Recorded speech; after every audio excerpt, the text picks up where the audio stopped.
So welcome back to the show. And Happy New Year. I didn't get a chance to tell you guys Happy New Year. I hope everything went well over the holidays. You had a wonderful time. I know I had a wonderful Christmas. I had a very sleepy New Year, New Year's Eve, because that's all I did. Happy New Year. Get that on out of the way. And we are in the swing of things in my part 2 of building up the framework of your relationships. We already discussed communication, boundaries, and life goals. If you remember my life goals topic, that I wanted to be graduate from a PYT to a bad mama jamma, in my 30s, because I did have a birthday and I'm 28, so one year closer to 30, and I'm really excited about it and happy about that. So today we are discussing moral and family values. While you're establishing your relationship and the framework of your relationship, you need to make sure your moral and family values align with the person that you're with. And you may be wondering what the difference is between a moral and a family value. Moral values are basically right from wrong. This is good or this is bad. Family values are the values that are held traditionally within the family, the values that you learn from your family, which can be good or bad. So I know in my relationship, that was one of the biggest factors for me. Like I told you before, my previous relationship, we didn't see eye to eye on the family basis, and I'm very family oriented, so that was definitely a deal breaker for me. Eventually I tried to make that work, but it didn't, because it just did not align. So one of the biggest things that I was looking for this time was someone who was focused on family, who had a large family that had the same values as my family. And I'm definitely blessed in that area because I fit right in with them and he fits right in with us. So that isn't something that I have to worry about or that I have to try to change, even though I wouldn't try to change. That was one of my topics from the foundation. Don't try to change someone, be yourself, basically. And you just have to make sure that your moral and family values are compatible. Do you go to church? Do you believe that we should go to church? Do you believe that you don't have to go to church? Do you believe that you can be spiritual without going to church? If one of you wants to do that and the other one doesn't, then of course, maybe that will cause a problem within your relationship. And some other areas that you can look into, not just saying good or bad, good or evil, right or wrong. As far as spirituality goes, you can look at financial is an area. Do you spend? Do you do blind spending? Do you budget? How are you with your spending habits, with your finances, with saving?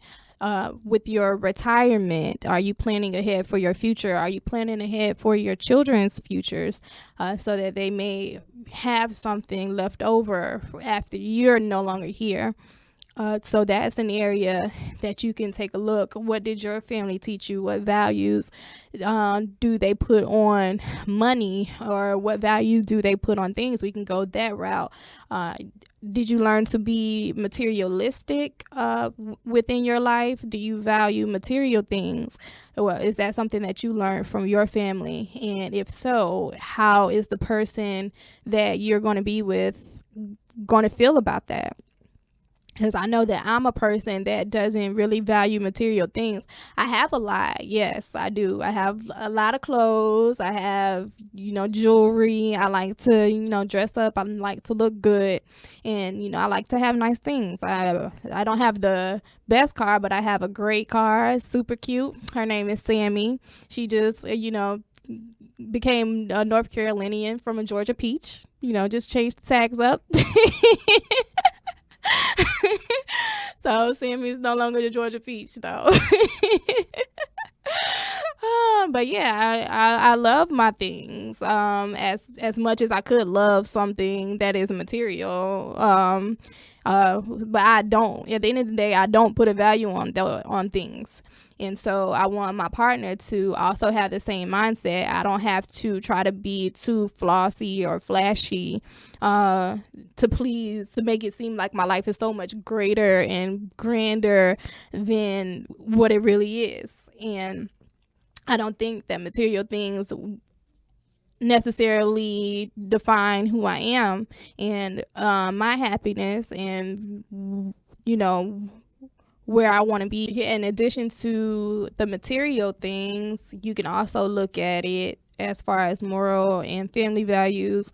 You can look at physical health, your health, what you eat, and you want someone that agrees with you on that. You don't want someone that they want to eat fried everything and you want to eat your salad, or you want to eat sauteed or baked, just because dinner time just ain't gonna be the same if they want that and you want this. Like, I love food and I know how to make a great meal that's also healthy. I don't have to make macaroni and cheese and collard greens with neck bones and smothered pork chops and all of those things. I don't have to cook that way to to have a great meal. And so I really want someone that understands that and won't complain about, oh, we never have anything, great. Like, I want my food to be of substance and to remember that I'm actually eating for nourishment and not for comfort.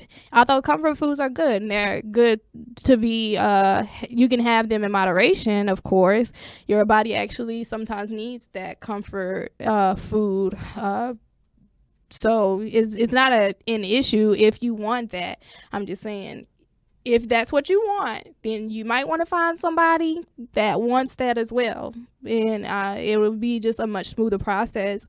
And also with exercising and your physical health, if you're a person that's big on that, then you may want to find someone that is also big on that too. We all want our loved ones to live a long time. We all want to do things with our loved ones. It's something simple like going to the park or traveling. Traveling is much harder when you have to bring a wheelchair or a walker or a cane or whatever you got to take with you, or your medication bag or whatever. It's just much easier when you don't have to have all that stuff. And a lot of things that we do right now will affect us later on in life. So you definitely have to have that on your mind. So that comment is definitely geared towards the younger people. That's something that you just need to look at, need to keep in mind. And when you're thinking about a relationship, am I going to have an issue when we have children, how we're going to raise our children? And I bring that up. That's why I brought the health topic up, is because I don't want to be arguing with you about what my baby can eat. Can my baby have candy all day? No, my baby can't have candy all day. What about your baby? Well, that is my baby. That is your baby. So it's just like, what are you going to do? And so you just need to have these conversations, talk about these things head on when you're in the dating relationship mainly. I wouldn't wait until we're married or wait until the baby's on the way. And then you figure out all these things that the person, wanted or didn't want for their children. And that just goes along with everything else, the right versus wrong. What do you feel like is right? What do you feel like is wrong? Should we let our children watch this? Should we expose them to that? Should we shelter them? Because I'm a strong believer that child that's sheltered too much is definitely not a good thing. They need to know what the real world is like. I started working when I was a very young teenager, and then I finally got my real job, my tax paying job, and I worked full time all through high school. I worked full time and overtime all through college. So it's not something that can't be done. And my grades were very good. I had really great grades. So it's not like, oh, well, their grades aren't going to be as good as they could be because they're working. No, you need to teach that person to be a responsible working adult one day. So that's just what I believe. So I want my partner to believe the same thing, to believe in hard work, to believe that their child should have a good work ethic, that their child should learn things on their own and be independent. I shouldn't have to wake you up in the morning to go to school. Like, you should be able to be a functioning adult one day. I'm not going to be there to be your alarm clock. You need to get the alarm clock and know how to use it. Get up in the morning and be on time. I know we used to be so afraid whenever we would miss the bus.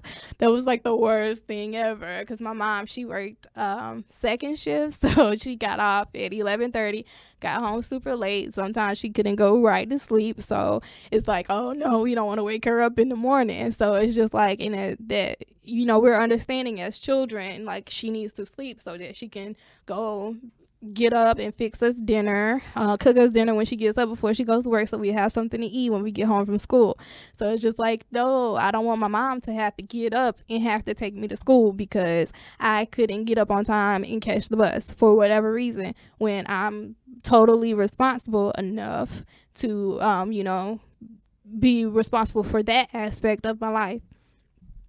And so I think we covered just about everything. Right versus wrong, your spiritual relationship, your faith, your health, your spending, everything. So there are plenty more topics that you can add on to this list. Like, this isn't the only thing you can talk about when you talk about moral and family values. Other things that you learned from your family. One topic that you may want to discuss are habits, whether there be bad habits or good habits. But I just want to focus for a second on the bad habits that you can pick up from your family. That can be family values. You could pick up on, abusing certain substances from your family. And even though you fellowship with your family and it may not be such a bad thing collectively, but individually, it can take a toll on someone's life, as far as I'm speaking mainly like alcohol, or maybe smoking cigarettes. I'm not talking about the hard stuff, not talking about the hard drugs. Of course, those are, illegal anyway, so they're illegal for a reason. But for the substances that are legal, that you should use more responsibly, you can pick that bad habit up from your family. That can be a family value. That can be something that your family does together and that they may think is okay, but then, if it affects you individually, you can go out into the world and abuse that substance, or just think it's okay to use it at certain places, and during certain times where it's not appropriate. So those are definitely issues that need to be discussed. You should have these conversations. And I challenge you to, because sometimes these are hard conversations to have, and you're just like, oh, I just want to date. I just want to have a good time.